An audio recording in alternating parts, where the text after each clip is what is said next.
Hello and welcome to your weekly energy report for the week beginning the 16th of November through to, I guess, approximately the 23rd. I'm going to try to project my voice as loud as I can. I have to have the fan on because there are people outside making a lot of noise, and my housemates are also making noise, which is the way it works, right? We have to learn to share spaces, and so we try to negotiate our boundaries, and the best way to negotiate boundaries is to figure out how to persevere regardless of how other people are acting. Correct? Okay, so astrologically speaking, I think most of you probably are very aware of the shift in direction of Mars since yesterday, Friday the 13th. I certainly noticed it in the collective. I found that people are insane on the roads. It's as if nobody knows how to drive, and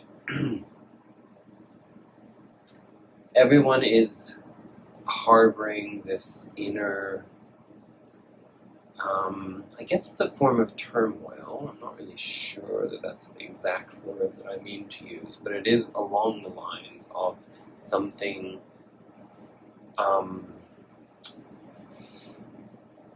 that can no longer be repressed. And of course that makes sense. On top of that, Mars is in Aries. Aries is, of course, the first sign of the zodiac, and it is the sign of individuation. And so our concerns in terms of our assertion of self are kind of being unleashed. For the past 2 months, we've been very much in the, and perhaps even longer, because, it went into its shadow retrograde way back in July. So we've had all these months of trying to sort of work on our innermost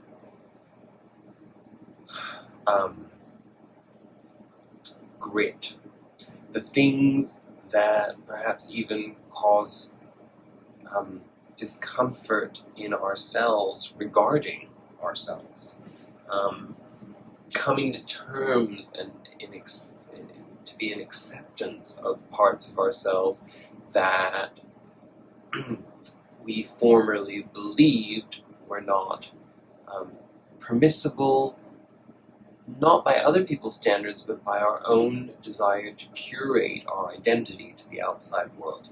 These, probably come from deep in your past, your conscious past, and in ancestral lineage. So,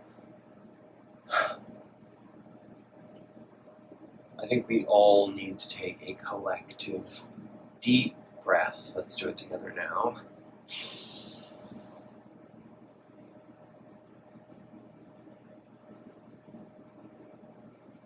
Hold it. And anything that you are holding on to that does not serve you anymore, release it. And we're doing this collectively because when we talk about these shifts in ourselves, it's important to acknowledge the impact that the mind has on the body.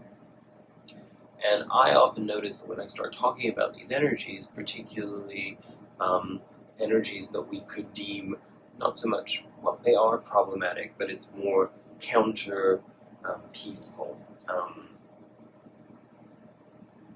We have to deal with those emotions in a conscious, collected way, because otherwise that's how we fall out of balance. So the first step is, of course, to acknowledge that we have these things, and that's exactly what I've been talking about. That's the work that we've been doing on ourselves.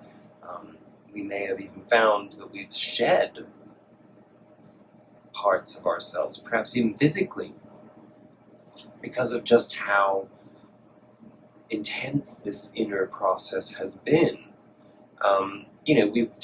We do the shadow work, we embrace our inner child, we do all that work, but then we're still, stuck with our legacy.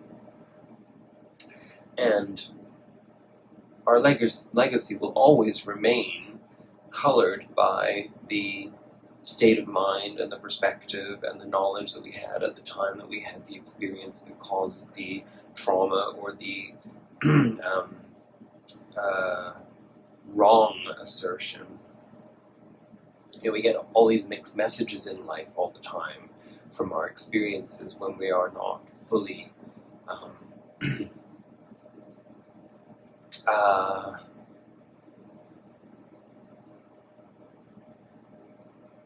self-aware.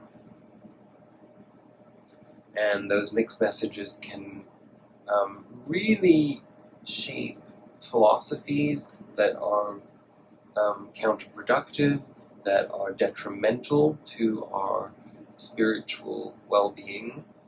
And most of 2020 has been all about the conscious acquiescence to that need to shed, and subsequently actually accomplishing that.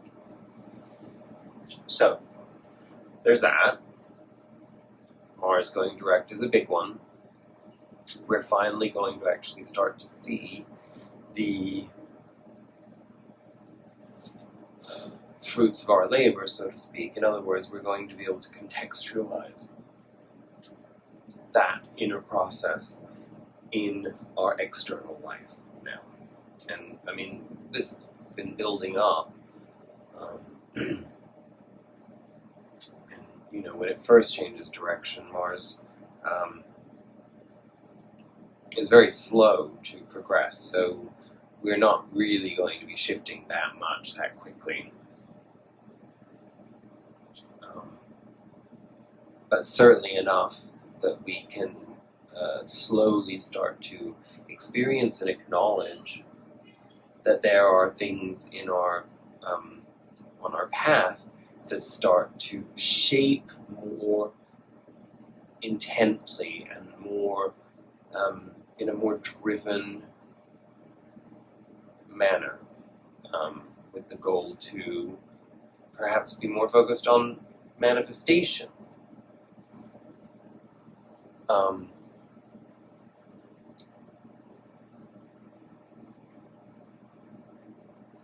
It's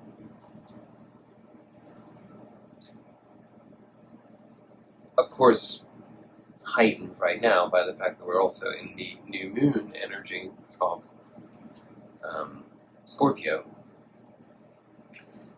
And of course the higher octave of Scorpio is the eagle. It is freedom. It is expansiveness and transcendence beyond the restrictions of the matrix, your own emotional matrix.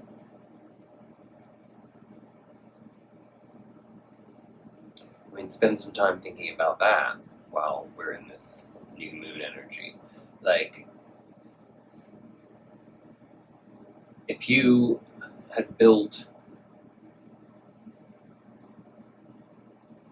some form of structure, like a sandcastle or a Lego tower or something, and you found yourself in this position where, you probably remember having this experience as a child where you were proud, you wanted acknowledgement of your accomplishment, and you wanted to hold on to it, and yet you knew that there was something impermanent about it. But it didn't stop you from going through this process of not wanting to disconnect and accept that the experience was the wealth, not the physical structure.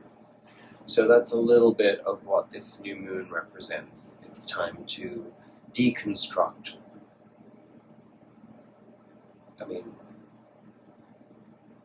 Deconstruct whatever it is in your life where it's manifesting. That could be as much in how you interact with the outside world, as much as it is how,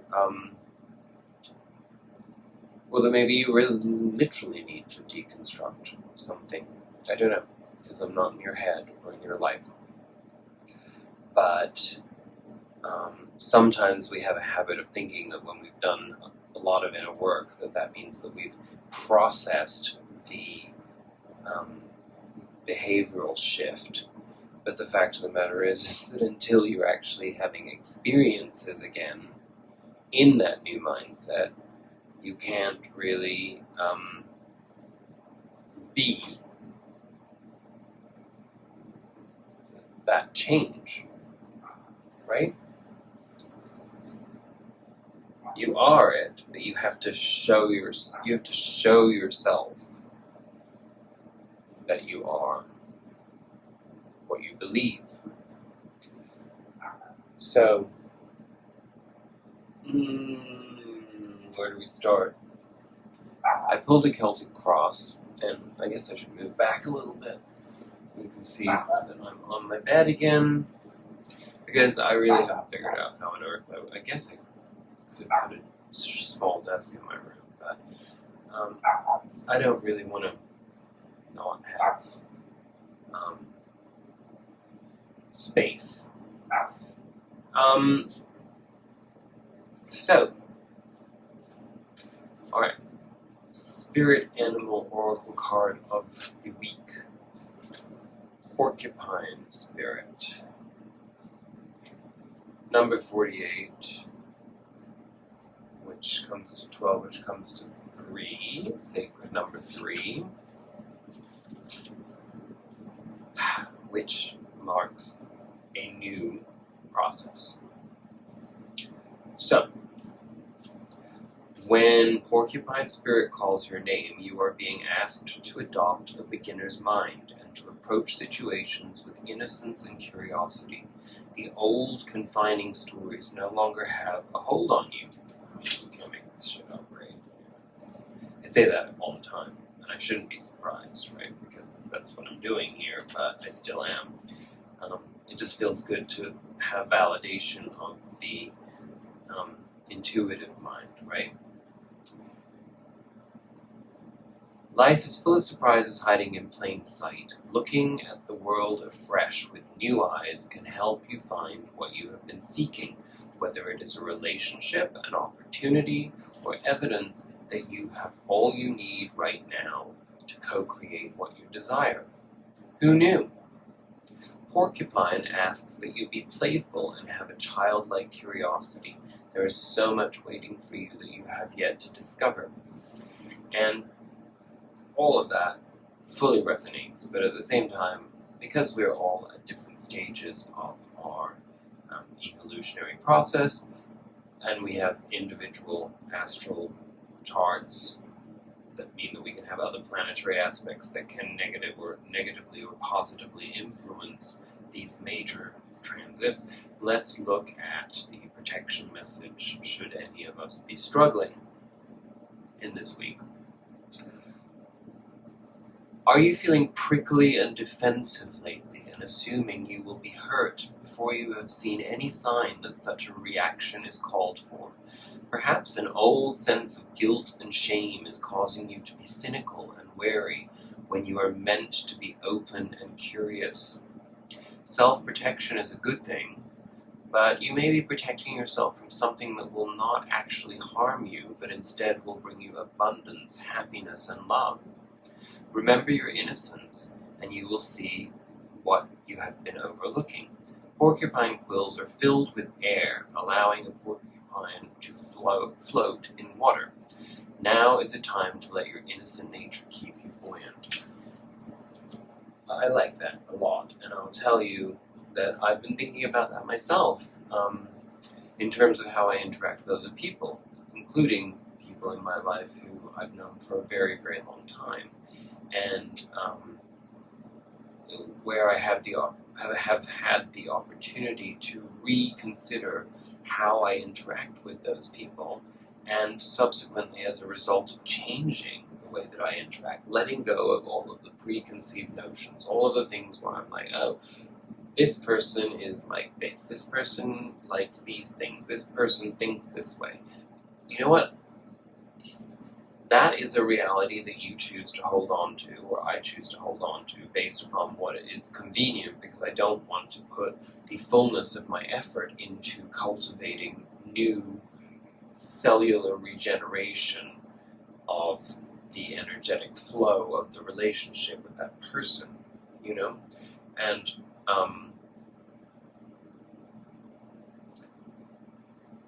so as soon as I change my mind about that, I'm in constant amazement by how easy the flow is with this new perception, which in turn is really a new perception of myself. It's a choice of a new way of sharing my essence with my environment. So a lot of this energy has to do with that, and Mars moving direct is giving us that opportunity if we so choose. And even those of us that are confined right now, you know, there are ways of reaching out. There are ways of approaching things differently than you would. That means that if there are traces of cynicism or restrictiveness that don't serve you, or that are guaranteeing that you won't have a new experience, then you might want to rethink those things, right? Okay, so we also got, from the Sacred Destiny Oracle deck, New Beginnings.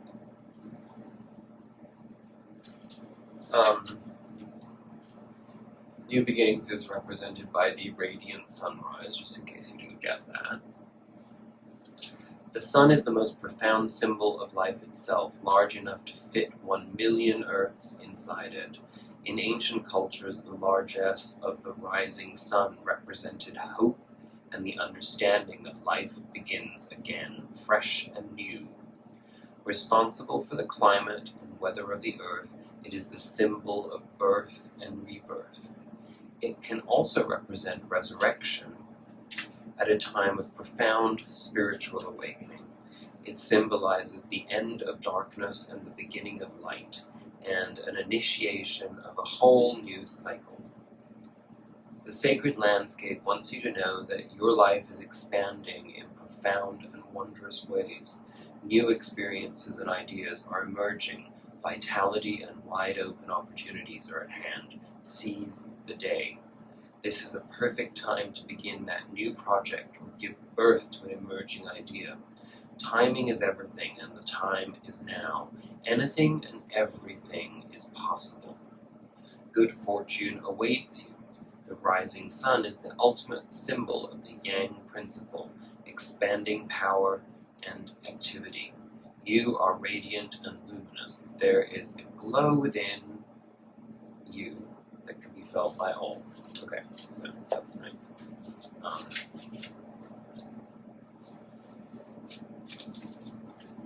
That feels a lot like Jupiter to me, that energy. So pay attention to what's going on with Jupiter in your own chart if you know that. And if you don't, then maybe just follow what Jupiter's doing for the collective.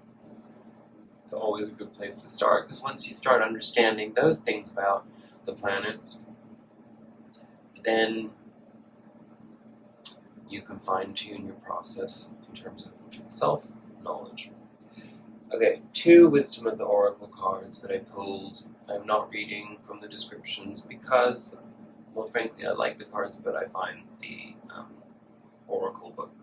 Not particularly helpful a lot of the time. It reads like a thesaurus, and that just seems pointless to me. So we got imagine, very shiny, there, and happy, happy. Now, I don't really think that we need to, I think that these actually go hand in hand, and they're meant to speak exactly side by side. Imagine, happy, happy. In other words, you want to be happy, you want to be in a joyful state of mind, just start being that. Exactly, right? And that's really the reminder, and I have to say that that came out of necessity, because I am finding for myself that it's very easy, in spite of there being a certain degree of levity, in spite of there being certain shifts towards positive momentum, I still have that gnawing sense of easily downturning into emotional frequencies that don't serve my higher purpose or your higher purpose. So, especially when I'm doing these readings, I mean, as you can see, this is probably arriving later than it would normally, and that's because as I have a full-time job right now, and I intend to maintain that, I have to negotiate my time in a different way, because I'm fucking tired.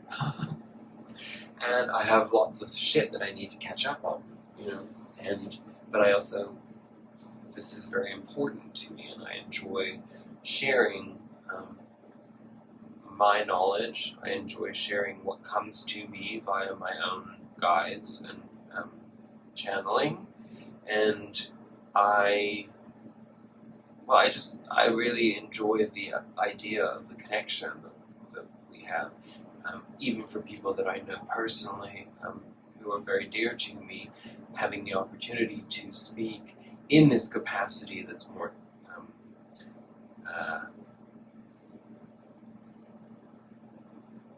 geared towards helpful intentionality, which is difficult to convey when you're having one-on-one conversations with a person.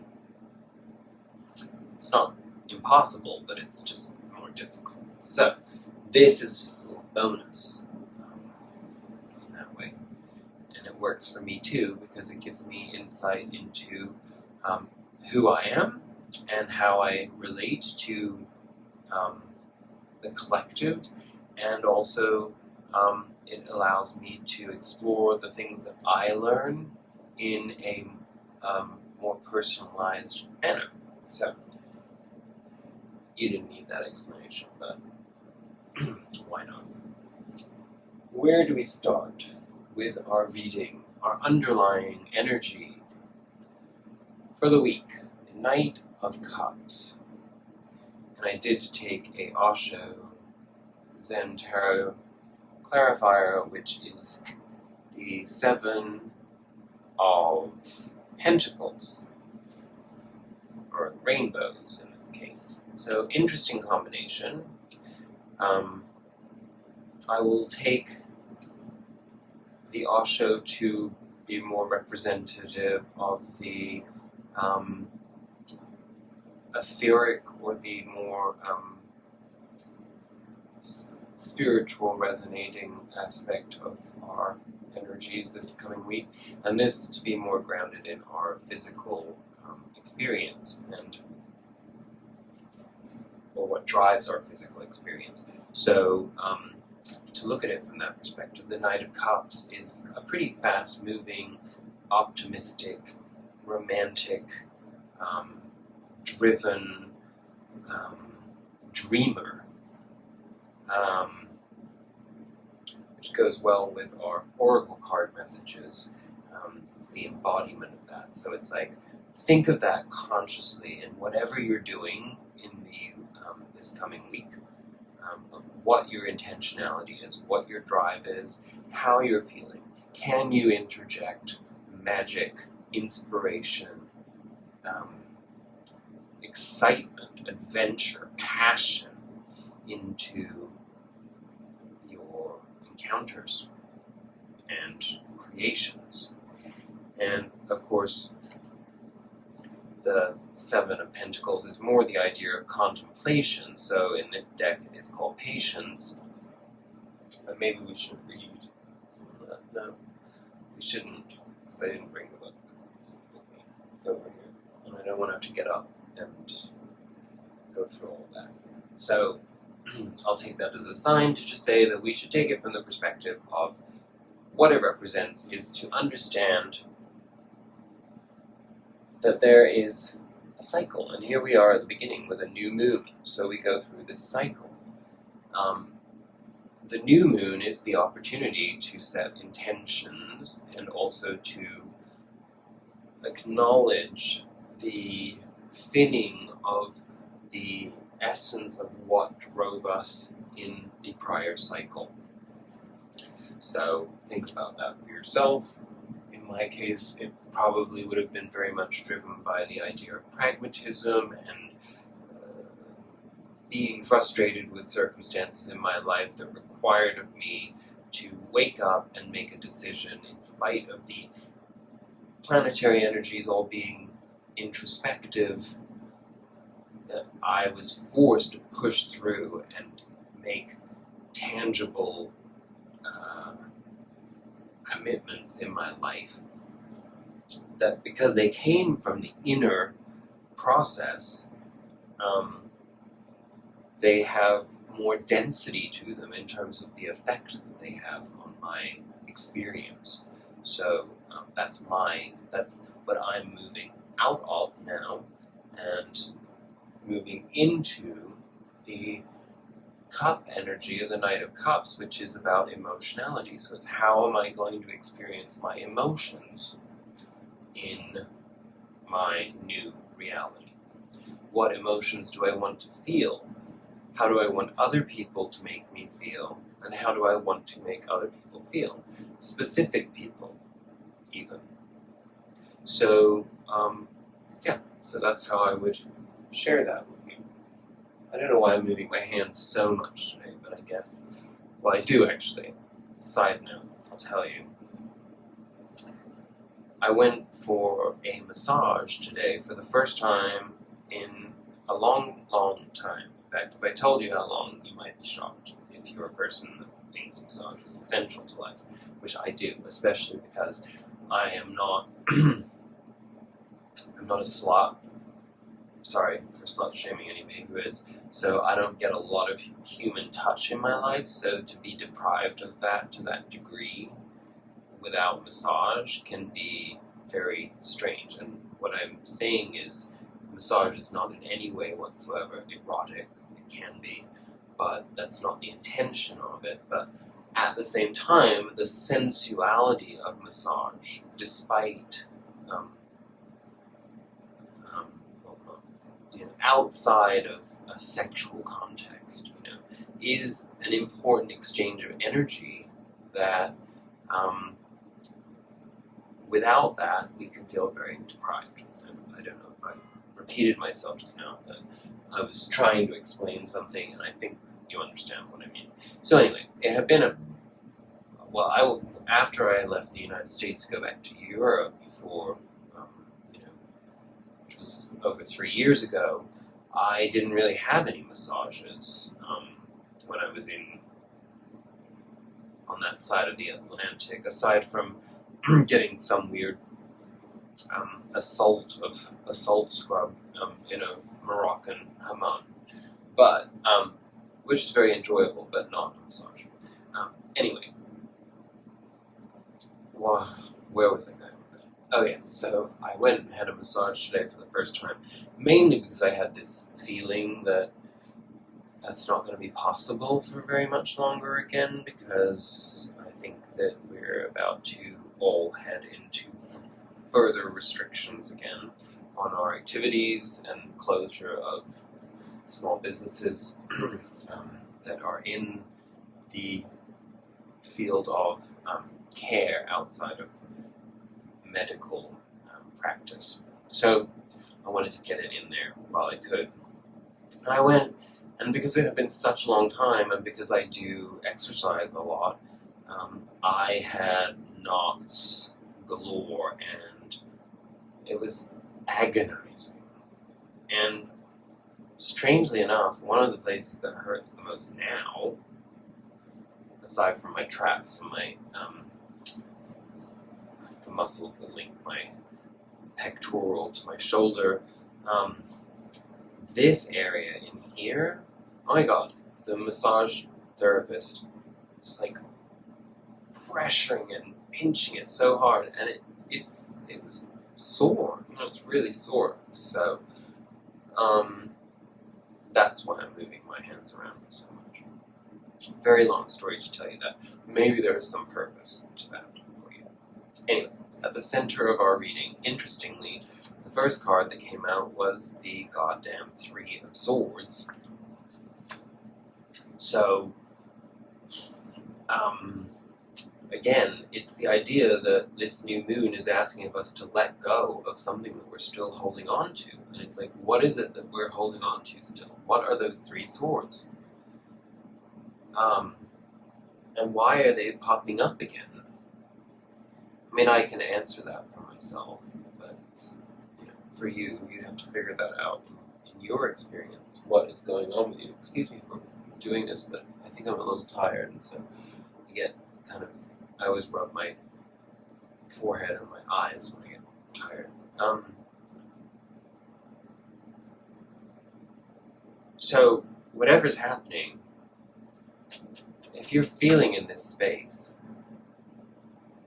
you may have had or are having some interaction with other specific people who bring up old behavior patterns, old response patterns, and you're being forced to pull these swords out of yourself and just be like, fuck this, not anymore. I'm not being triggered by that. I'm not feeling those horrible, ugly feelings of discomfort within myself any longer. I am offering myself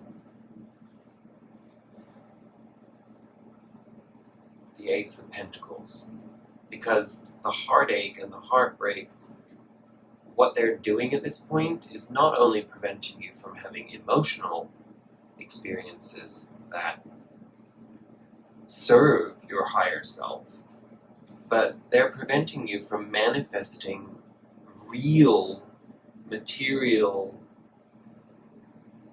tangible things in your life that you want, opportunities.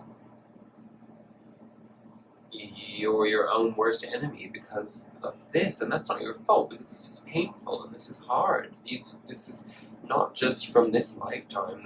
You're carrying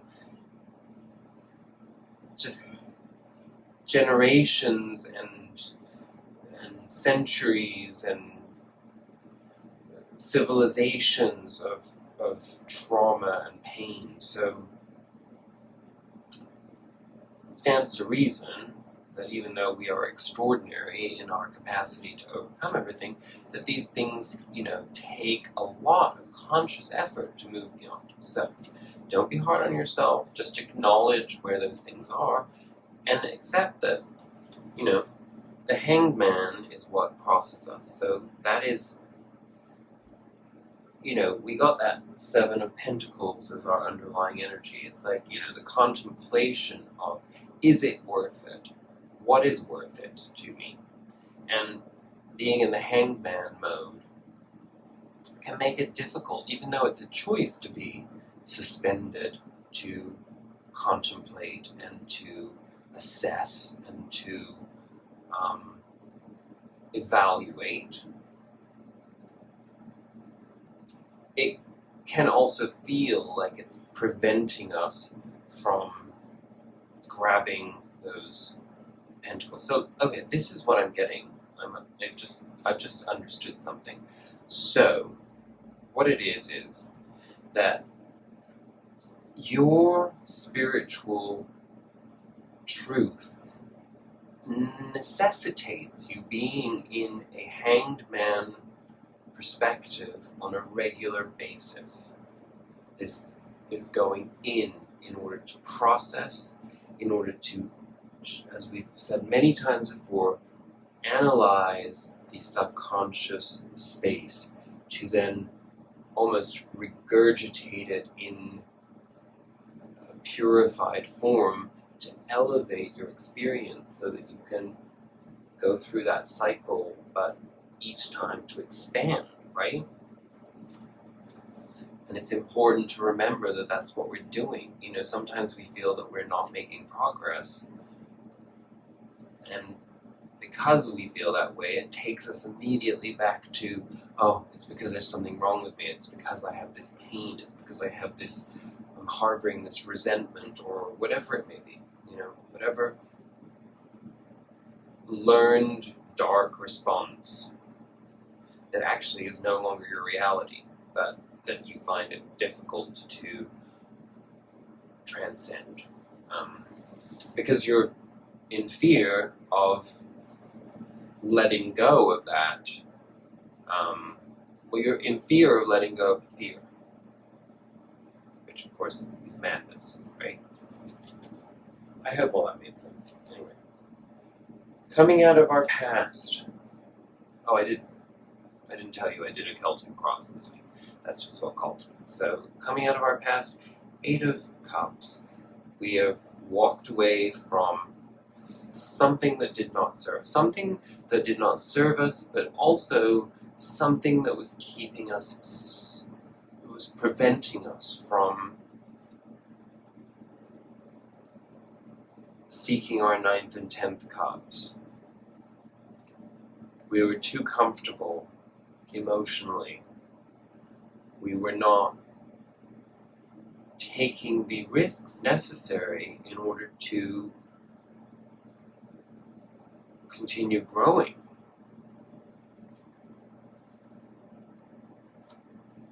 And that's now in our past.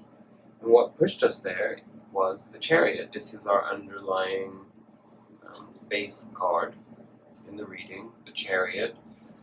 We hadn't seen the Chariot in a while, so it gives us pause to understand what that Mars retrograde was really doing for us, because we know that the Chariot is another card of that embodies the yin-yang process of male and female energy being synergistic in order for the Chariot to move forward. And what kind of a Chariot was moving forward for us in terms of what we were leaving behind in that movement, in that fusional masculine-feminine dynamic that we're starting to master more and more. We've let go of this dissatisfaction, not being able to acknowledge and seize the opportunity because of being in the fear of this being our perpetual reality. And the King of Swords being the way that happens. So the King of Swords, of course, is mastery in the realm of intellect, of philosophy.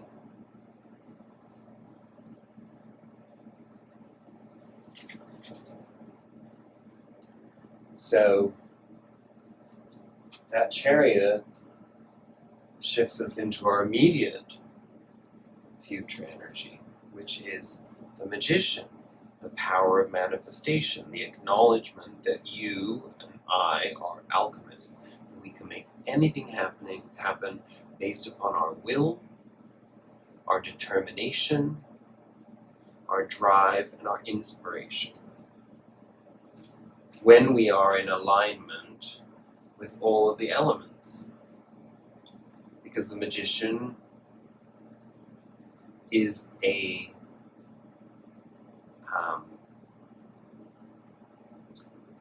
shapeshifter of all directions, all elements. And that's you. And what it eradicates is the Five of Pentacles, Poverty Consciousness card. It is being in the position where we've finally moved beyond cutting our nose off to spite our face and cutting ourselves off from the supply of what we actually need to continue on our spiritual journey, especially at such a pivotal time. You know, the next month and a half are really, really complex, magical, intense, and exciting times that none of us knows how to interpret yet. So that requires of us to understand our alchemical process and our power, because that is what is going to give us the opportunity to harness that. That's not a fear-mongering strategy when I say that. That is not about saying if you don't do that, then you're not going to be able to get on board the train, you're going to be left behind. And I understand that process because it's actually, for me, one of the memories I have of a recurring nightmare that I had throughout the course of my life. I haven't had it in a very long time, but I used to have it, particularly in my childhood. And it was running towards the edge of a cliff along with everybody that I knew, and everybody else jumped. But I couldn't. There was a force field that prevented me. And then I would suddenly be acutely aware of my aloneness, and then I'd wake up.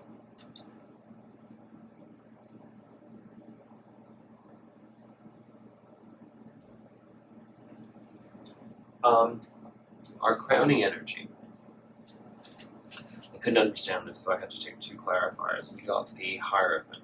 The Hierophant is a really tricky card for me because the Hierophant represents tradition and structure. It's the card of Capricorn. But of course, with us having so much Capricornian energy this year, the reason this is crowning is because these massive astrological energies that we are moving into are about resolution of the Capricornian principle and dilemma. And because I am so resistant to authority, and I am so resistant, or have traditionally been so resistant to these things, and because I live in fear of that imposition, I can't see any value in tradition or structure. Even though I know that that's obviously not the case, because I have plenty of both in my essence. So how is it clarified? It's about, this Capricorn resolution is about letting go of anxiety permanently.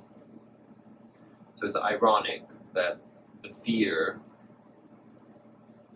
is what has to be left behind, and what is being left behind, whether we like it or not. I mean, that's just everything Capricornian this year that we've experienced is geared towards this. So that we can move into the terrestrial pleasure once more, purified. We can start having those experiences of relationships, of tradition building experiences, but purified through having survived the Capricornian disciplinarian whip. Sorry to the Capricorns out there. There are many other traits that you carry that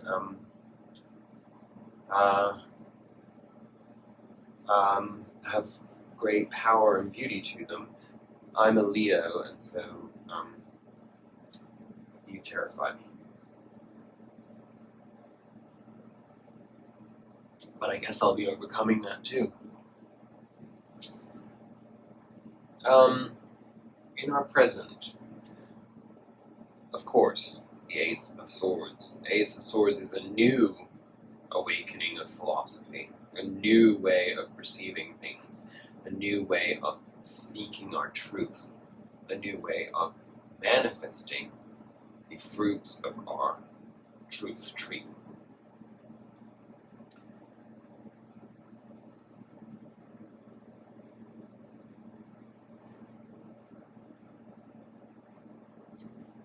It's also telling us to be brave right now. Be brave.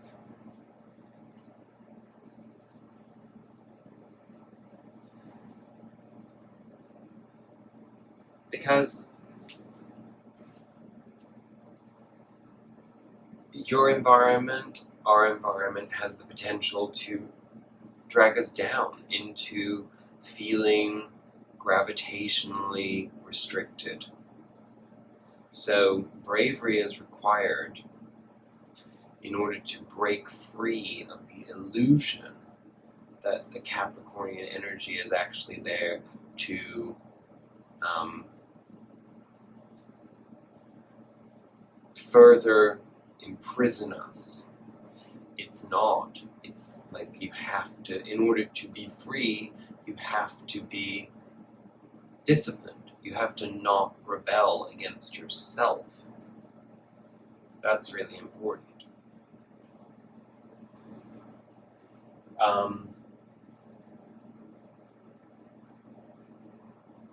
Right.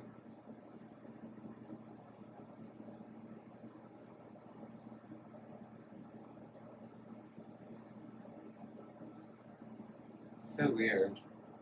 Oh, yeah, sorry. Okay, sorry, I understood that was a clarifier. In our environment, the Hermit, again, that comes down to what we were talking about with the, well, all of the cards that were in our past moving into the present. It's, this, well, it was specifically with the Hangman, this is an extension of that. But what it's also saying is that our environment itself must be the sanctuary of the Hermit. Pay close attention this week to come about making sure that you cleanse your space,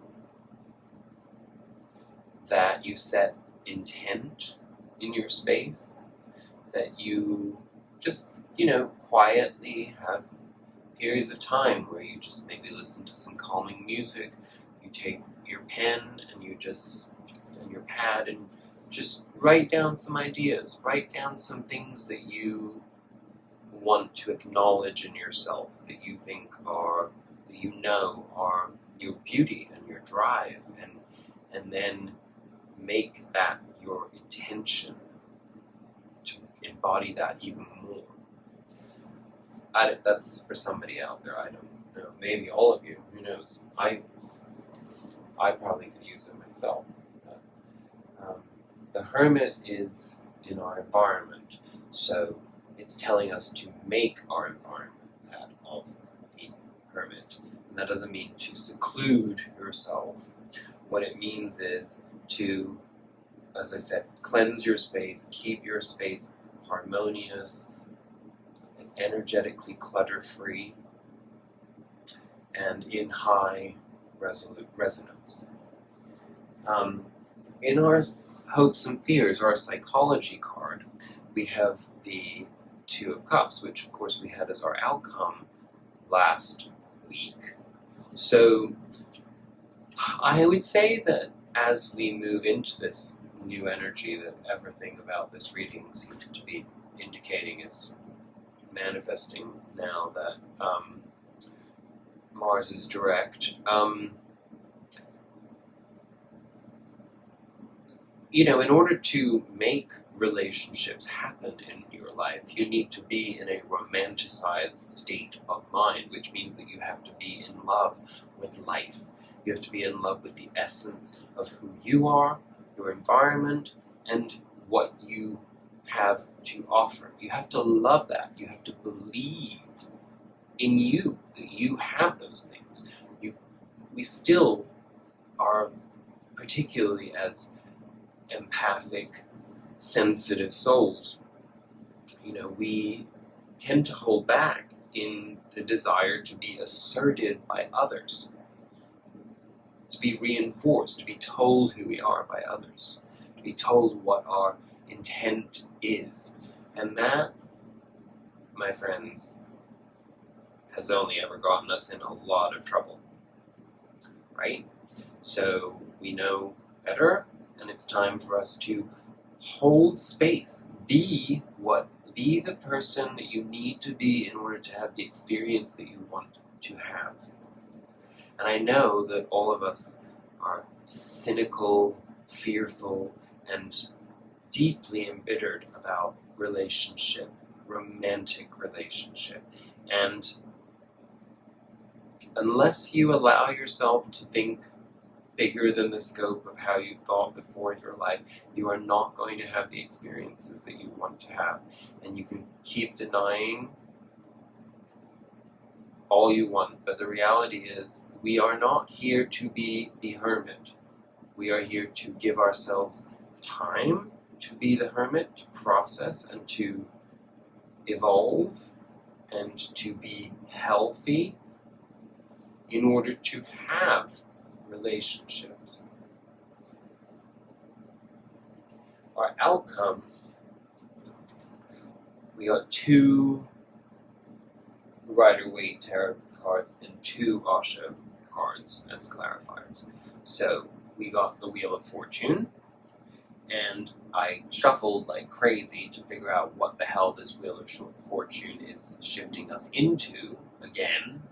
It seems like these cycles are like, but they are. I mean, you feel it, right? I mean, whether it be internal or external, that wheel is cranking. It was clarified by the Queen of Pentacles. So, again, the message is what's shifting is being in that place of bountifulness, to believe in your own power to manifest into the material realm things that you desire that are good for you and good for those you love and the collective. And to get more clarification from the Osho cards,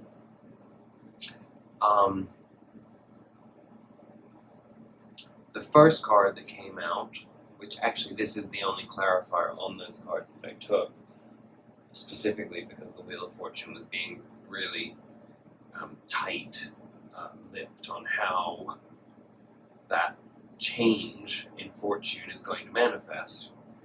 Probably because it requires of us to be in that romanticized headspace in order for us to have better relationships with new people. And it's just not just romantic. I don't mean to put that forth. But it can also be, if you're already in a relationship, a new angle, a new opportunity to embellish and deepen your bond. It can be outside of a romantic relationship, a new dynamic to a friendship, to,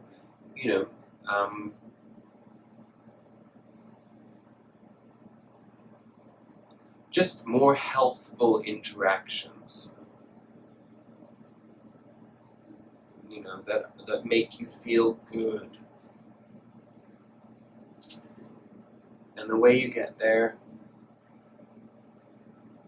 trust. How beautiful is that card? Look at that image. Whatever that makes you feel, that's what you need to get to. And our overall, I just asked for one more Osho deck card to sort of crown everything, and give us some finality on understanding what we've come out of in this Mars shift, and this new moon shift, and this Capricorn resolution shift. The 10 of Cups, harmony. Fine. I'm going to get up and get the book.